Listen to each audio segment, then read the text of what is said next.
CM की dinner diplomacy, Shivraj ने रखी डिनर पार्टी, मंत्रिमंडल में फेरबदल की भी तैयारी। वो तो दिनों रात काम चल रहा है आजकल, शाम को नहीं रात को भी करता हूँ। वो तो दिनों रात काम चल रहा है आजकल, शाम को नहीं रात को भी करता हूँ।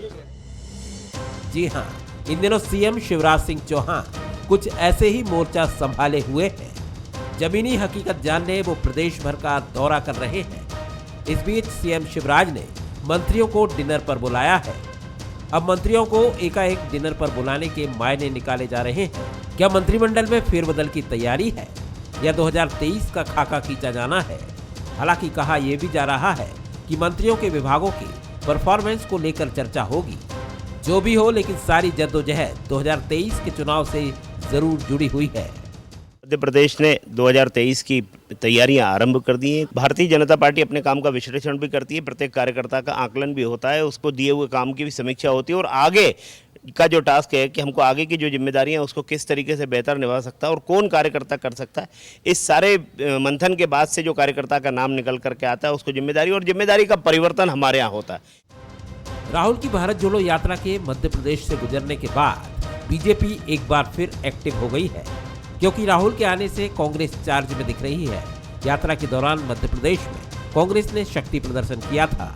कांग्रेस ने अपने विधायकों को एक साथ बुलाकर एकजुटता का संदेश देने की भी कोशिश की। वहीं राहुल खुद कमलनाथ और दिग्विजय सिंह को गले मिलवाते नजर आए थे। हालांकि कांग्रेस बीजेपी की डिनर डिप्लोमेसी को अलग नजरिए से देख रही है। ये भारतीय जनता पार्टी भी अब स्वीकार करने लगी है कि भारत जोड़ो यात्रा के जरिए उन्हें जो जन समर्थन मिल रहा है वह अपने आप में अपार जन समर्थन है। राहुल गांधी जी ने राष्ट्रहित को मद्देनज़र रखते हुए ये यात्रा निकाली है, तो निश्चित रूप से इसका फ़ायदा सभी देशवासियों को मिलेगा। कुल मिलाकर अगले साल विधानसभा चुनाव होना है। इसके लिए बीजेपी ने अभी से जमावट तेज कर दी है। दिल्ली में भी बीजेपी की बड़ी बैठक हो रही है। वहीं प्रदेश में सीएम शिवराज सिंह चौहान न सिर्फ प्रशासनिक तंत्र बल्कि जनप्रतिनिधियों को भी टाइट करने में जुटे हुए हैं। इस डिनर पार्टी के जरिए भी सीएम शिवराज सिंह चौहान की कोशिश कैबिनेट मंत्रियों को चुनावी मोड में लाने की है। हालांकि कांग्रेस भी तालमेल और एकजुटता के मामले में पीछे नहीं दिख रही है। नमस्कार, मैं हूं शरद द्विवेदी और आज का हमारा मुद्दा है डिनर में बनेगी बात या डिनर पर बनेगी बात। जिस भी रूप में समझें, तरबूजा छुरी पे गिरे या छुरी पे खरबूजा, एक ही बात है। तो डिनर डिप्लोमेसी जो मुख्यमंत्री शिवराज सिंह चौहान साहब की है, जाहिर है आप और हम ढूंढेंगे सिरे कि डिनर ज़रूरी तो है ही निश्चित तौर पर, और राजनीतिक चर्चाओं के लिए डिनर से अच्छा कोई आयोजन होता नहीं है। लेकिन चर्चा क्या होगी? जाहिर तौर पर मुख्यमंत्री ये बात तो कहेंगे ही कि देखिए, मैं जा रहा हूँ फील्ड पर, ज़मीनी सच्चाई से अवगत हो रहा हूँ, रूबरू हो रहा हूँ, और मौके पर जहाँ मुझे गड़बड़ी या अनियमितताएँ दिख रही हैं वहाँ जो भी इसके लिए ज़िम्मेदार है उसके खिलाफ एक्शन लेने की तरफ भी मैं बढ़ रहा हूँ। तो बिना कहे जब वो ये बात कहेंगे तो ये अपेक्षा उनकी आँखों में और उनकी पर्सनैलिटी में होगी कि मैं जा रहा हूँ तो कलेक्टिव रिस्पॉन्सिबिलिटी है, आप लोगों को भी फील्ड पे आप जाएंगे ही, जाना ही चाहिए। या मंत्री स्वयं ऑफ़र करेंगे कि हमने शुरू कर दिया है, कुछ कहेंगे हम शुरू करने वाले हैं, आपका काम बहुत अच्छा है। और इसी के साथ मुख्यमंत्री ऐसी अनौपचारिक चर्चाओं में कई बार भविष्य की योजनाओं पर भी चर्चा स्वाभाविक रूप से हो जाती है। एक अपन आगे जाके एक विस्तार भी करेंगे, तो उसमें जो भी आकलन विकलन समायोजन होगा, एडजस्टमेंट वगैरह, रीजनल कास्ट ये सब अपन देख के, बाकी सब बढ़िया कर रहे हैं जितने भी लोग हैं, लेकिन अपन एक विस्तार की तरफ भी बढ़ेंगे। तो आप अनौपचारिक तौर पर ही अपनी टीम को ये बता भी देते हैं कि आप लोग मानसिक रूप से तैयार रहिए, कुछ नए साथी आने के लिए तैयार हैं, और हो सकता है कि कुछ पुराने साथियों में परफॉर्मेंस को लेकर, कुछ लोगों को लेकर संगठन की तरफ से जो फीडबैक है उसके आधार पर हम उनको कहें कि अब आप संगठन का काम देखिए या अपने क्षेत्र में सक्रियता बढ़ाइए और पार्टी को मजबूत करिए। तो ये काफ़ी महत्वपूर्ण है। और उधर कांग्रेस अपनी तैयारी में लगी है। राहुल गांधी की यात्रा के बाद माना जा रहा है कि एक उत्साह है, और जैसा बीजेपी से बड़ी उम्मीद थी बीजेपी समर्थकों को, वो सिर्फ नरेंद्र सलूजा जी के रूप में पूरी होती हुई दिखी। उनके अलावा अभी कोई बड़ा तगड़ा गहरा झटका बीजेपी नहीं दे पाई है कांग्रेस को। कांग्रेस भी मान रही थी कि हो सकता है 2-3 भाई लोग फिर इधर से उधर चले जाए, माफ़ कीजिएगा सर, ऐसा परसेप्शन था, इसलिए मैं ये बात कह रहा हूँ। आज इसी पर हम बात करेंगे, लेकिन पहले वो 3 सवाल जिनके इर्द गिर्द ये बातचीत रहेगी। सवाल नंबर 1, क्या शिवराज मंत्रिमंडल में फेरबदल की तैयारी है? सवाल नंबर 2, आखिर सीएम शिवराज की डिनर पार्टी के क्या मायने हैं? सवाल नंबर 3, क्या कांग्रेस और बीजेपी दोनों की कोशिश अपने संगठन में तालमेल बढ़ाने की है? तो ये वो 3 सवाल हैं, और जो मेहमान हमारे साथ हैं उनसे मिलिए। हमारे साथ हैं Manoj Saini, executive editor, political editor, Bansal news. बहुत स्वागत करता हूं मनोज जी। डॉक्टर हितेश वाजपेयी हैं, सीनियर लीडर, प्रवक्ता और नागरिक आपूर्ति निगम के पूर्व चेयरपर्सन। बहुत स्वागत है डॉक्टर वाजपेयी। योगेश यादव जी हैं, कांग्रेस के वरिष्ठ नेता, सेवा दल के, कांग्रेस के मध्य प्रदेश के पूर्व अध्यक्ष, लेखक, कवि, और जिनकी एक गीत पर केंद्रित प्रस्तुति राहुल गांधी जी की यात्रा के दौरान चर्चित रही, और देश के अलग अलग हिस्सों में भी वो गीत गूंज रहा है, देखो राहुल जी पैदल चले। मनोज जी, पहला मैं दूसरे सवाल से शुरू करता हूँ। डिनर डिप्लोमेसी कहें इसे, डिनर पर चर्चा कहें, भोज पर चर्चा कहें, क्या मायने?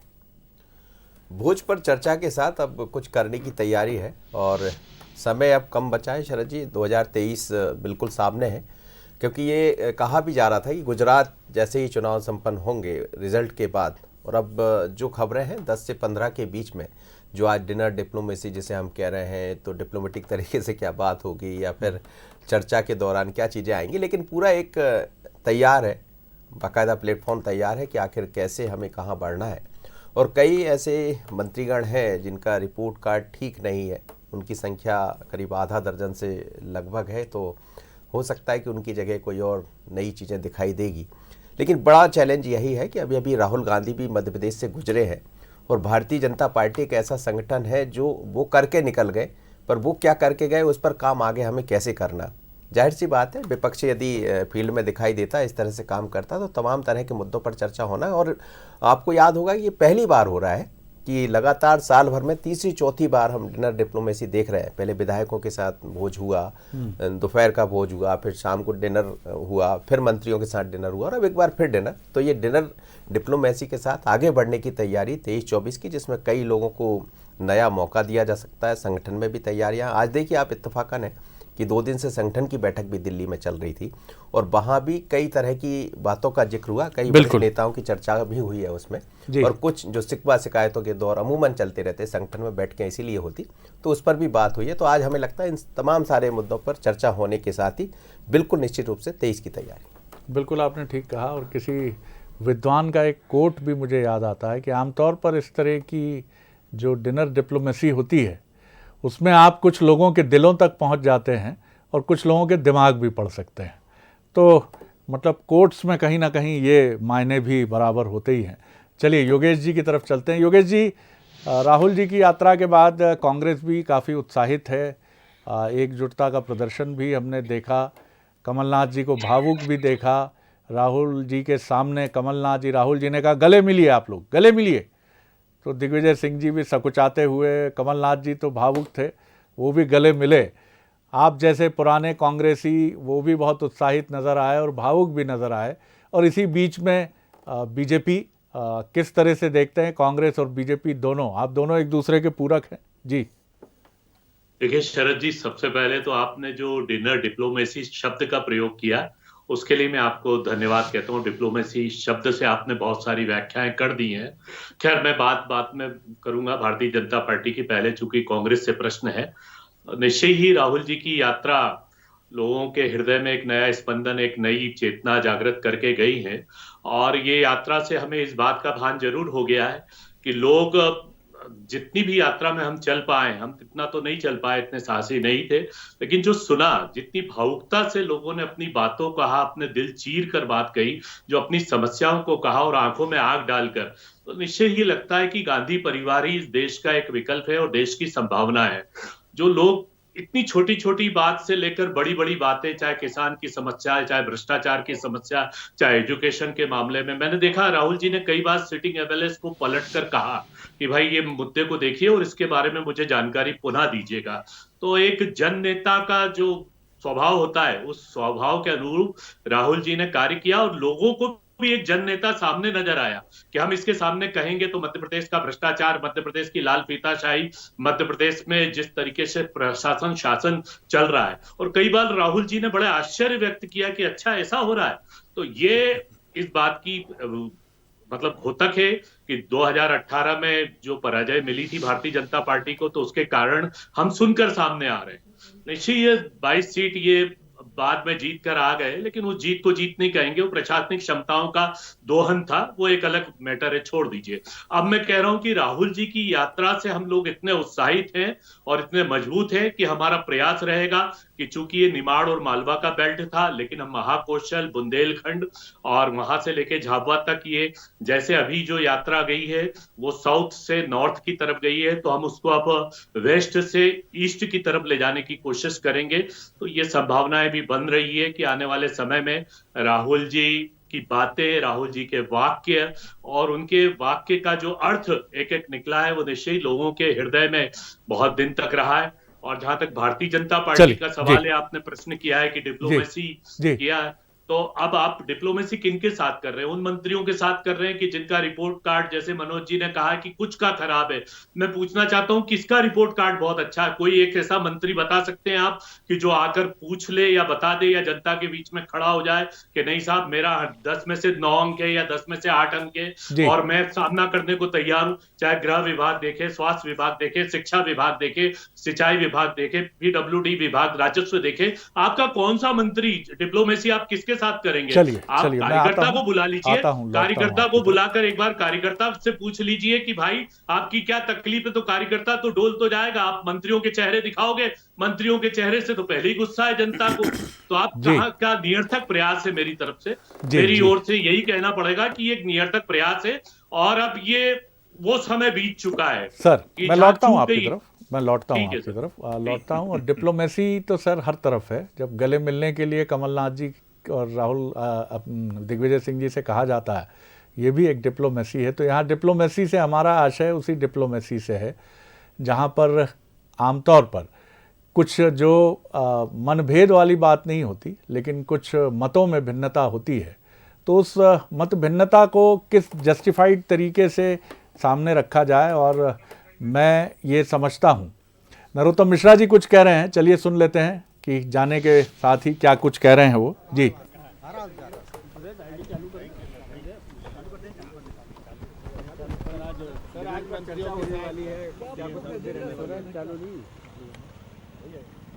लगातार माननीय मुख्यमंत्री जी इस तरह से सभी के साथ में बैठते रहते हैं। अभी मंत्रीगण काफ़ी समय से चुनाव में बाहर भी गए थे कुछ लोग, पिछली 1-2 कैबिनेट की बैठक हो नहीं पाई, इसलिए सहभोज है और सहभोज में सानंद पूर्वक संवाद होता है।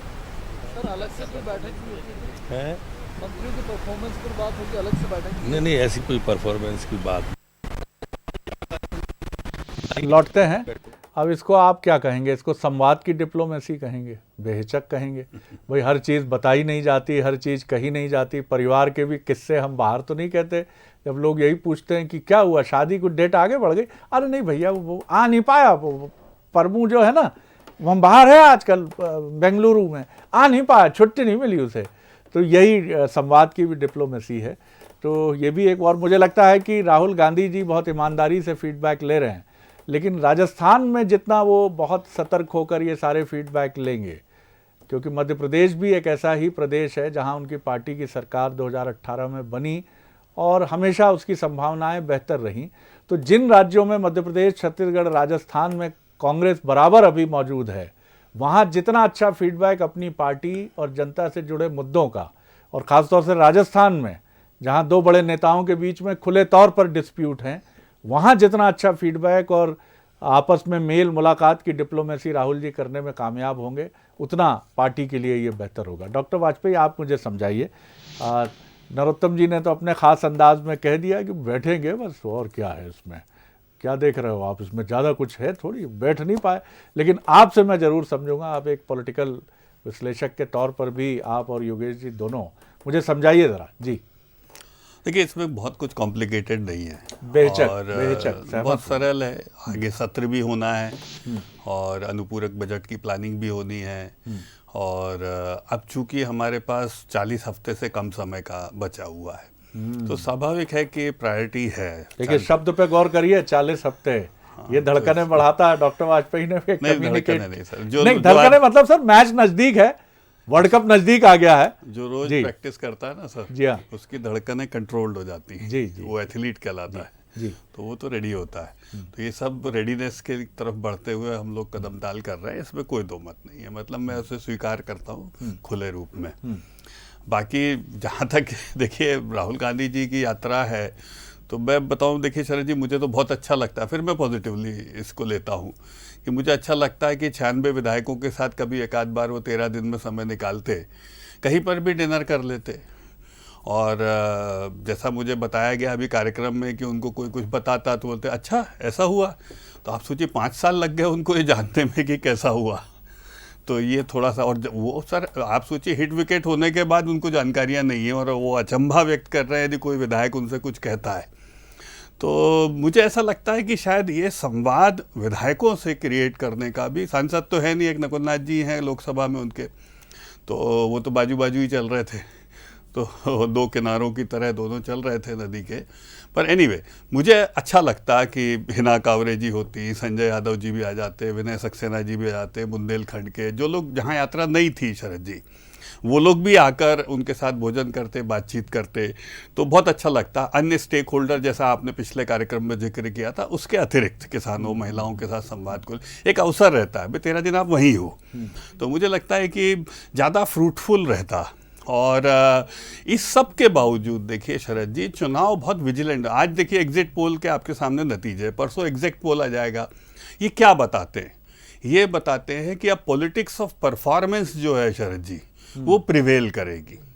यानी कि लीडर की साख और डिलीवरेबल्स पर आधारित उसकी साख, ये प्रिवेल करेगी। भाई जैसे हम गुजरात में देख रहे हैं सर, हम 27 साल बाद फिर आ रहे हैं, तो कोई तो कारण है ना सर। और सोचिए वहीं पर ही हम देख ले तो कांग्रेस दूसरे से तीसरे पे आ रही है। गुजरात में आप 27 साल से निरंतर हैं सर। एग्जैक्टली, और दूसरे से तीसरे पे आ रही है जी। तो आप सोचेंगे इसको लगातार कि अब इसको आप कल्पना करिए कि कांग्रेस पीछे जा रही है। फिर आप यदि आप आ जाएं दिल्ली में, तो दिल्ली में कांग्रेस लगभग शून्य हो रही है एमसीडी में, एग्जिट पोल में। ठीक है, हमारे और आपके बीच में एक विनेबिलिटी फैक्टर को लेकर आंकड़े आए हैं, मैं सहमत हूँ उस बात को लेकर। तो कुल मिलाकर कहने का मेरा अर्थ ये है कि ये वरीसम पॉइंट्स हैं कांग्रेस के। बावजूद इस सबके मध्य प्रदेश में क्या होना है साहब? मध्य प्रदेश में आपने बहुत बड़ा डेंट अपनी पार्टी को ऑलरेडी किया हुआ है, तो उसके रिपेयर को लेके कोई एक्सरसाइज हुई है क्या? तो आप लोग मुझे एनलाइटन करिएगा कि उसको लेकर राहुल जी ने कोई बैठक यहाँ ली हो इस 13 दिन के दौरान, या जो लीडर्स हैं उनके साथ वो बैठे हों। तो ऐसा कुछ हमको बहुत रिमार्केबल देखने में नहीं आया, तो इसलिए हमारे लिए अच्छा है। तो इसलिए जो आप कह रहे थे ना, हम तो एक जिसको हम लोग मेडिकल साइंस में बोलते हैं वॉचफुल एक्सपेक्टेंसी, तो हमारे 13 दिन हम वॉचफुल एक्सपेक्टेंसी में हमने डिनर निकाले। डिप्लोमेसी का एक हिस्सा ये भी होगा, watchful expectancy. That period is over जी। Now the period of action is coming, जिसकी आप बात कर रहे थे कि भाई शिवराज जी, हमको, मैं इसको आपके सामने जिक्र, हमारी लड़ाई किससे? हमसे है सर। हमारा यदि प्रशासन जिला केंद्रों से नीचे की 125 सीटों के ऊपर ढीला रहा, तो सर नुकसान किसको होगा? कांग्रेस को होगा क्या? वो तो ताली बजाएंगे सर, उनको तो गेन होगा। बाइपोलर पॉलिटिक्स है ना सर। तो नुकसान हमारा ही होगा। बावजूद उसके योजनाएं हमारी, हम अच्छा कर रहे हैं, बिजली सड़क पानी आज मुद्दा नहीं रह गया, सब चीजें हैं। उसके बावजूद भी भाई लोगों को सरकार से अपेक्षाएं, उम्मीद हैं। तो एक और जहां प्रशासन के मुखिया होने के नाते शिवराज जी को इसको और टाइटन करना है, क्योंकि चुनाव में मतदाता और संवेदनशील हो जाता है, उसको भड़काने वाले आते हैं ना सर सब, थोड़ी चीज कहीं नहीं हुई तो बड़ी बनती है। तो yes, governance part for these 40 weeks are very important for polling. तो ये जो है it is specially mean for the this kind of purpose की वॉचफुल तरीके से आप चीज़ों को देख रहे हैं, उनका मूल्यांकन कर रहे हैं और आगे बढ़े। मनोज जी, मुख्यमंत्री शिवराज सिंह चौहान जी ने अपना शुरू कर दिया है, जो उनका एक तरीक़ा है कि वो बल्लेबाजी करने जाते हैं तो फिर वो ये नहीं देखते कि कौन पीछे आ रहा है और कौन उनके आगे खड़ा है। वो पिच पर जाकर एक एग्रेसिवली अपना खेल शुरू कर देते हैं और यही उन्होंने इस बार भी किया है। एक बहुत आक्रामक तरीके से वो मौजूद हैं और जिस तरह के उनके तेवर हैं वो बता रहे हैं कि वो इस बार सरकार की योजनाओं और उनके इम्प्लीमेंटेशन को लेकर वो कोई कोताही बर्दाश्त करने के मूड में नहीं है। और इस बैठक में भी मुझे लगता है कि एक बड़ा एजेंडा ये होगा। उधर दिल्ली में अभी बैठक हुई है तो बीजेपी का होमवर्क जो है, क्या आप कितना अंतर महसूस कर रहे हैं पिछली बैठकों से? क्योंकि रिसेंटली कुछ ये फीडबैक हम तक पहुंचा है कि संगठन अब एक बड़ा फुल स्विंग में है बीजेपी का और वो बराबर मुख्यमंत्री जी के साथ फीडबैक ले रहा है, दे रहा है और इसने भी धड़कनें नेताओं की बढ़ाई हैं। देखिए, जाहिर सी बात है और भारतीय जनता पार्टी तो संगठन के लिए जानी भी जाती है। यदि दिल्ली में 2 दिन की बैठक हुई तो बैठक में इसी तरह की चर्चाएं हुई है। उसमें बात सरकार की भी हुई है, संगठन की भी हुई है, कुछ शिकवा शिकायत थी उस पर भी चर्चा हुई है कि किसको बेहतर किया जाए। और वो लोग जो भारतीय जनता पार्टी के साथ आए, चाहे सिंधिया जी के साथ आए, उन पर भी चर्चा हुई जो मेरी जानकारी में है। तो ये तमाम सारी बातें। जहाँ तक शिवराज जी की बात करें तो शिवराज जी हमेशा चुनाव का, कोई भी चुनाव हो या कोई भी चैलेंज हो, वो उसको बड़े अलग ढंग से लेते हैं और बिल्कुल निश्चित रूप से खुलकर खेलते हैं। कोई भी बॉल आ जाए वो उसको बिल्कुल फुलटास बनाकर मारते हैं। आप देखिए अभी मैदान में वो नज़र आ रहे हैं। पर कुछ ऐसे फीडबैक है जिसको लेकर एक तो एंटी इनकम्बेंसी, ये नहीं कहूँगा कि दिखाई देगी, लेकिन जाहिर सी बात है बहुत लंबे समय तक जब आप सत्ता में रहते हैं तो आपको दोनों तरह से देखा जाता है। एक वो 18 महीने का कार्यकाल भी देखा जाएगा, दूसरा आपके पास, और बड़ी बात यह है कि इस बार 5 वर्ष का काम नहीं मिला ना। 5 वर्ष में आपको 2 साल में पूरा काम करना, बीच के 2 साल कोविड के निकल गए। तो ये सब चैलेंज है पार्टी के सामने। लेकिन बहुत सारी ऐसी रिपोर्टें आ रही, जैसे अफसरों से बात जो हो रही है जनप्रतिनिधियों की, उनकी रिपोर्ट ठीक नहीं है, शिकवा शिकायतें बहुत है, तो इसको कैसे ठीक किया जाए। और जो मंत्री वास्तव में जो वो चाह रहे हैं कि जिस तरह का परफॉर्मेंस होना चाहिए वो नहीं दे पा रहे हैं, तो उस पर भी चर्चा है। लेकिन इसके बाद रिजल्ट निश्चित दिखाई देने वाला है शरद जी। और बड़ी बात यह है कि कांग्रेस में भी इसी पर चर्चा हो रही है। इसीलिए 11 तारीख से एक बार फिर कमलनाथ निकल रहे हैं। वो भी समझ रहे हैं कि कमजोर सीटों को हमें साधना है। तो दोनों ही दल, जैसा 40 हफ्ते की जो बात कर रहे हैं अब वाजपेयी साहब, तो हमें लगता है समय बहुत कम है, अब बहुत काम करना है दोनों ही दलों को। और एक अनुमान ये भी लगाया जा सकता है कि जब आप आक्रामक बल्लेबाजी करते हैं तो उसका रिफ्लेक्शन आपकी इस तरह की मीटिंग्स में भी नज़र आ सकता है। कोई आवश्यक नहीं, जब आप बहुत तेज़ खेलते हैं, भाई करना पड़ेगा, ज़रूरी है। आपने क्या किया, गए वहाँ आप, अच्छा ठीक, नहीं करिए भैया, ऐसे नहीं चलेगा। क्योंकि वो एग्रेशन जिसको आप लेकर, टेम्पो लेकर आप चल रहे हो, खेल रहे हो, तो बैठक में ऐसा नहीं कि उसको आप दरकिनार करके बड़े बड़े बड़े कूल काम आप बैठोगे। तो हो सकता है कि डिनर डिप्लोमेसी में मंच पर भी बदले शिवराज जी, जैसे बिल्कुल अब वो घूमते हैं, मतलब घूमते हैं, हाँ, पहले वो जैसा बिल्कुल नहीं कर घूमते रहे हैं और इंटरेक्शन और ज़्यादा एक बड़े एरिया को कवर करते हैं। इधर भी देखते हैं पीछे बैठे लोगों को, उनकी आंखों में झांकते हैं और उधर सामने बैठे लोगों को भी पूरा पीछे तक देखने की कोशिश करते हैं। जमीन पर भी घूम रहे हैं। जी हाँ, राहुल गांधी ने भी दिल खोलकर यही देखा है कि कहाँ, जैसे बता रहे थे अब दोनों नेता बिल्कुल। शिवराज जी तो शुरू से जमीनी राजनीति के एक बहुत ही मजबूत प्लेयर हैं, लेकिन राहुल जी ने भी सीखा। और मुझे ये भी लगता है मनोज जी कि जिस तरह से गुजरात में या एमसीडी में, माफ़ कीजिएगा मैं वॉकओवर शब्द बोल रहा हूँ, कांग्रेस ने जिस तरह से जोर नहीं लगाया, तो राहुल अब ये समझ गए हैं कि बिना तैयारी के जोर लगाने का अर्थ नहीं है। तो भैया पहले अपनी तैयारी को समझो, इसका पूरा डाटा लेके तैयारी करो, यात्रा के बाद क्या कमजोरी हो फिर चुनाव में कूदो। योगेश जी क्या कहेंगे आप? जी कम वक्त है, संक्षेप में। जी शरद जी, एक लाइन में स्पष्ट कर दूं कि राहुल जी को चौंकने वाली ये बात थी कि शायद मैं आप एक सम्मानित टीवी चैनल पर इसको बोल नहीं सकता हूँ, कुछ अपनी शाब्दिक मर्यादाएं रहती हैं और एक टीवी की गरिमा होती। खैर, दूसरी बात है, डॉक्टर हितेश जी ने जो स्वीकार किया है कि हम अपनी लड़ाई अपने आप से ही लड़ रहे हैं। निश्चय ही आंतरिक लड़ाइयां सामने आ रही है और ये डिप्लोमेसी मंत्रियों के लिए नहीं है, स्वयं मुख्यमंत्री जी के लिए कि वो रहेंगे या नहीं रहेंगे, ये प्रश्न उत्पन्न होकर आ रहा है। क्योंकि आप अच्छी तरह जानते हैं कि जिस तरीके से हालात बद से बदतर होते जा रहे हैं और कर्ज की एक सीमा जो लांघ चुका है मध्य प्रदेश, जिस तरीके से कर्ज लिया गया है और कर्ज लेकर तनख्वाह बांटी जा रही, जिसकी कोई प्रोडक्टिविटी नहीं है। और अब सबसे बड़ी बात ये सामने आ रही है कि अब आप वॉच योर रेगुलरली, जो आप नहीं कर पा रहे हैं, क्योंकि अब तो समय चलिए वक्त कम है मेरे पास, और अब अपने पास वो समय नहीं रहा है कि जिस जगह हम जाकर वो करें कि डिप्लोमेसी करेंगे या मंत्री को हम सक्रिय करेंगे या मंत्रिमंडल में फेरबदल करेंगे। अब तो स्वयं शिवराज सिंह जी के आत्मचिंतन आत्म मंथन का डॉक्टर समय आ वाजपेयी, गया। Doctor Vajpayee 30 second. और मैं फिर राहुल जी पर आऊंगा। दो बातें मुझे उनकी बहुत अच्छी लगी। एक, उन्होंने राजस्थान जाके बोला, किसी ने पूछा कि आप ऐसी यात्रा क्यों निकाल रहे हैं, तो उन्होंने बोला हेलीकॉप्टर हवाई जहाज से बहुत कुछ समझ में नहीं आता। और उनके इंटरव्यू में बोला, बहुत अच्छे से बोला, अच्छे मन से बोला। तो मुझे लगा कि मैं शायद ये फॉरवर्ड कमलनाथ जी को जरूर करूं कि थोड़ी मेहनत जमीन पे करना चाहिए।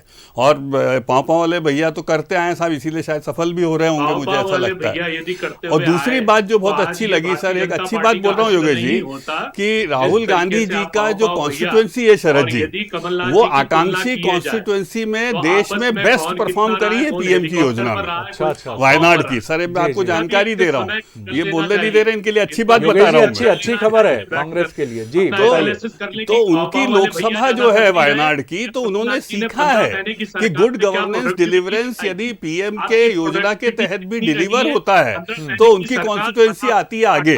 तो मुझे लगता है इससे सीख लेकर नकुल जी और बाकी लोग भी, हमारे लोग भी यदि सीखेंगे तो उसमें बुराई क्या है। अच्छी बात कही। Good governance should be the elections का आधार होना चाहिए।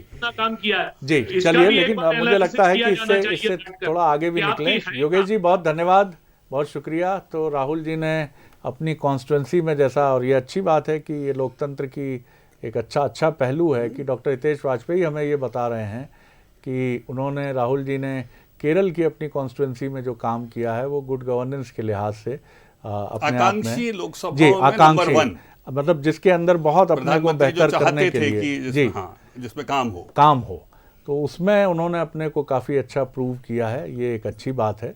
और सबसे महत्वपूर्ण बात है कि ये वाकई डॉक्टर हितेश वाजपेयी की देश भी चलाया तो कांग्रेस ने देश चलाया, वो तो और कल भी देश चलाएगा तभी तो वायनाड जाना पड़ा। चलिए बहुत शुक्रिया, आप तीनों का बहुत बहुत धन्यवाद। आगे देखिए छत्तीसगढ़ आज का मुद्दा, शैलजा को प्रभार, सियासत बेशुमार। नमस्कार।